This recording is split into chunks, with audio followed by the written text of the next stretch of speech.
as you all know, my name is Chitra Soundar. I am currently based in London, England, but I was born and raised in India in a seaside city called Chennai, which used to be called Madras by the British. We changed our name back as soon as they left. And I grew up reading and writing quite a lot. I think earliest I was an oral storyteller, so I started with oral storytelling. My grandmother told me lots of stories, and my mom was an improv playwright, so she ran a drama club. So we were acting on stage right from when we were probably 7 or 8 until we went to university.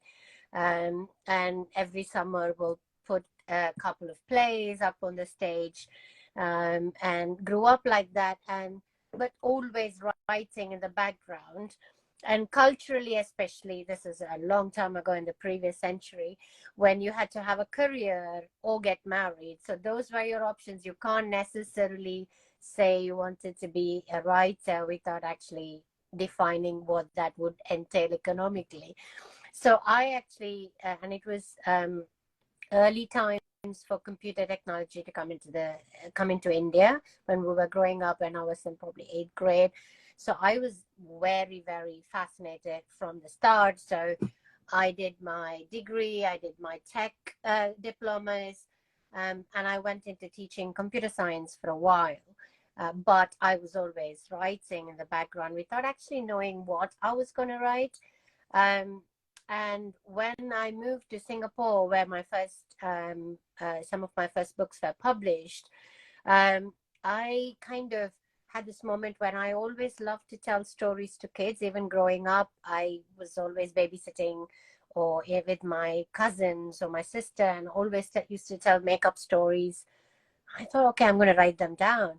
And I randomly wrote stuff, sent it off to US magazines and here and there and everywhere. It was like complete scattershot of, I have to write, I know what I want to do. And I met this publisher in Singapore who asked me if I would retell all these traditional tales I've been talking about. So that's how it started. And then eventually I kind of zeroed in on what I wanted to do. I wanted to write picture books.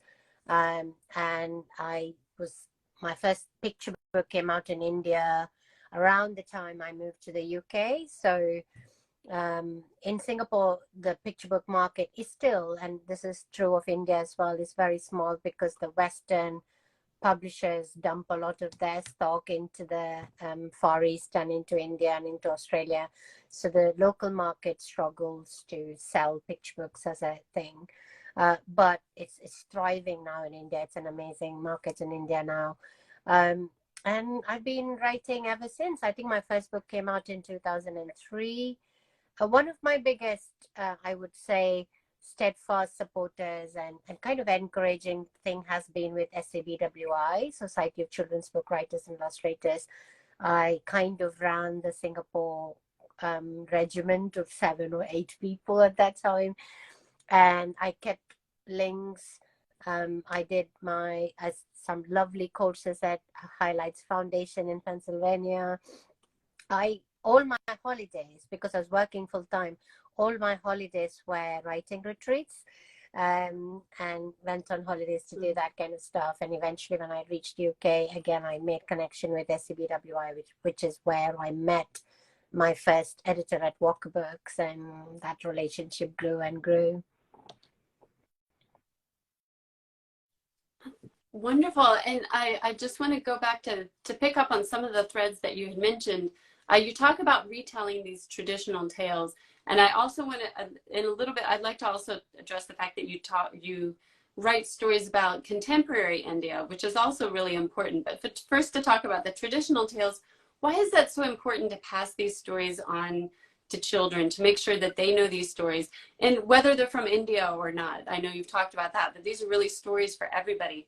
Why are they such important stories? And then did you have a favorite? Yeah, so I haven't written quite a lot. I think the ones that in the series, which is the Prince Veera series, there are 3 books in the UK, but they came out as 2+1 in the US. They are reimaginings. So basically, I took the spine of the stories and made them into new stories, as in change the characters, change the settings, but still kept the soul of the story inside. As somebody who grew up with oral storytelling and retrained as an oral storyteller, there's this magic in stories that have been passed on for years together. And for example, take any Aesop fable or take a Panchatantra tale from India, or any of these trickster tales that I've retold, or Anansi tales from Africa. They are like a unit by themselves. They impart wisdom, they are funny, they are irreverent, and at the same time, it's really hard to write a modern story that solves all of those things that that traditional tale has done. Um, and they've been passed on and have been changed by every storyteller over and over. But the core of the story remains. And as an oral storyteller, my training is take a story, understand what the story is trying to do, and then make sure that it suits the audience. And I have told other stories in adult audiences and strung them up together into a garland of stories with life lessons built in and with anecdotes from my growing up, and how that all of those stories form my personality, but also my value set. A lot of my value set came from learning some of these stories. For example, there is a story in the Prince Vira's book where a moneylender borrows pots, or lends pots, and then he charges more money, and the boys realize, oh, we can play a trick on him, and they say the pots died because the moneylender claims the pots gave birth to more pots, so they claim the pots have died. If that is true, this can be true. And this is how we'll do it at home. My grandmother will say something like, if I do something silly or something unbelievable, she'll say, oh, did your pots die then? So it's always related to a story. There is a story, again, from the Akbar Birbal pantheon of stories, which are trickster tales, which are very close related to the South Indian Tenali Rama and Appaji Rao stories. They're all trickster tales set in different monarchies in 1600, 1700 AD. And every lesson we learn, there is a story I tell in public, which is not in books, but basically it's about practical wisdom and bookish knowledge. So I'm a bookworm. I'm always reading. And my grandmother or my mom will always say, oh, do you remember, don't be the guy who fell off the boat who couldn't swim. Make sure you do both. So it was every moral, every lesson, every wisdom that was imparted through stories, which is why I remember them so well. And it's not only important for Indian kids, especially even today, in India, these stories are passed on through comic books and other stories. So hopefully there is a way to read those, but they're not told orally as much anymore, unless there's somebody who knows all of those stories to retell. But especially in the diaspora for South Asians, it's very hard for parents to remember and retell these stories. So I did an event in Emirates Festival where I retold some of these stories in front of a huge Indian audience who are expats. The parents were there, and the parents identified with the stories so much more. And I hope that night they all went back and told their kids how they heard those stories and how they want to tell more of those, right?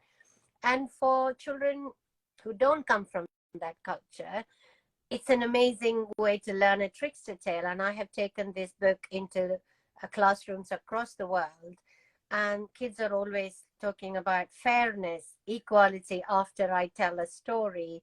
And usually what I do is I tell a story and I stop before the ending, and I ask the children to debate which could be the right answer to this question.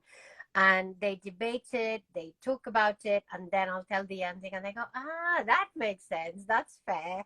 And it creates that discussion. It creates an amazing way for them to retain that moral of the story, but in a very funny way. I love that.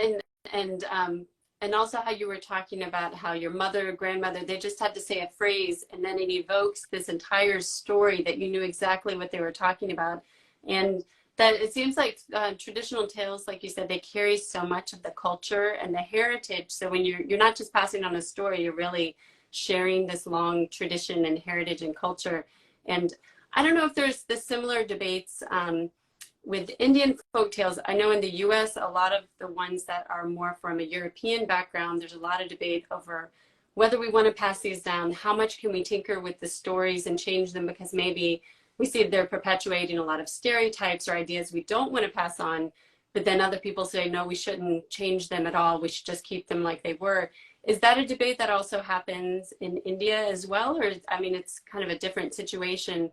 Is that, because I know you've talked about how you want to keep the core of the story, but that it's okay if you change other elements in India, of it. I think that they differentiate between stories that are told from the epics versus the stories that are folk. But I ran a workshop of how you could take, like I have rewritten a very famous epic story called Shakuntala, which is about a woman who is sent away to by her husband because he can't remember due to a curse, and then so it's a very entrenched story. But I wanted to rewrite it as a feminist story, and one of the things I'll say is there are two ways to interpret it. One is to highlight the good in the story, and keeping in mind the story is of that time, but at the same time the whoever recorded the story, whoever wrote down the story, was most probably a male, and therefore it was his point of view. As every writer, every author knows, you are writing always from your lens. You're writing from your understanding of the world, your attitude to the world, and therefore a male recorder 2000 years ago had different opinions of what would have played out or how he emphasized some parts of the story and not.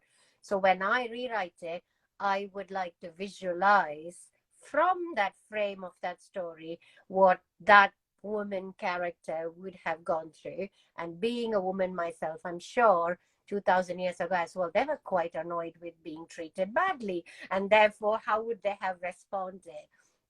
Now, who's to say who's correct? Sometimes if you take something, especially now, in a very charged environment of people being polarized across different values things, sometimes retelling an epic becomes a bit difficult, but as long as the meaning is elevated, the moral. And then there are stories that, when clearly they are problematic in today's environment, just don't retell them. They can go away, like people don't have to talk about it. I don't retell anything that I don't believe in. And even with the Prince Vira stories, the original stories are set in King Akbar's court. Two middle-aged men, one a ruler, one a minister. But I did not want to do that, so I made them both boys, as in two friends who could have been together, and one a royal and one not a royal, who can challenge the royal or give him the perspective that the royal cannot have. And I wanted to bring two sides of the situation into the play, and that's kind of how I would want to retell, if I chose to retell a story. And of course, I also want to talk about the fact that you find it really important to tell contemporary stories of India, which I think are really difficult to find in children's literature. And maybe you could use this as an opportunity to talk about the Sona Sharma stories, which it's a series of books, and what a beautiful picture it paints of India today. And why is that so important to not just, I mean, the folk tales, as we know, are also important, but why is it also important to show contemporary India? For people who are like me, who came to write, and for a long time were only allowed to write folk tales, you know, so it's like retelling was the only way multiculturalism was represented in publishing in schools. But you realize very quickly that then you can't talk about all the things that is happening currently, but children everywhere are the same. They want the same things, especially the chapter book readership is both, they are like not even in the middle. They're not in middle school yet. They are in the younger end. They still love family. They still like that security of being with family.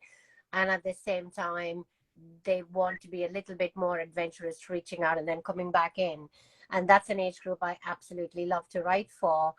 And showing India today, because I have had people ask me, so do you have internet in India? I'm like, what? Google is run by a guy who literally grew up 5 miles from me, right? So pretty much most of the big companies like Twitter was, before what happened, was run by another Indian guy. So it's like a lot of misconceptions are perpetuated, especially earlier, when imperialists wrote literature about the colonized people. There was a lot of misconceptions about what we are and what we do, and we have peacocks running around and cows in our houses, and it's like, no, this is a typical family.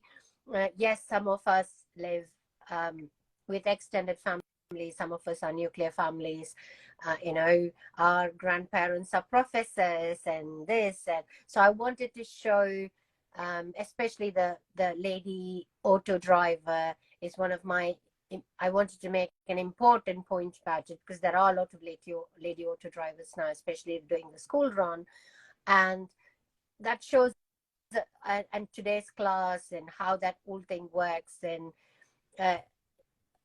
for today's children across the world to see how, you know, it's like how Indian children who are still reading Enid Blyton for some reason will have a very weird understanding of what UK is now, right? So the same way those who are reading Indian books only set historically would not understand what India today is. And therefore, telling these contemporary stories will make everybody go, oh, they are like me. They do want to do this. They have the same type of friendships.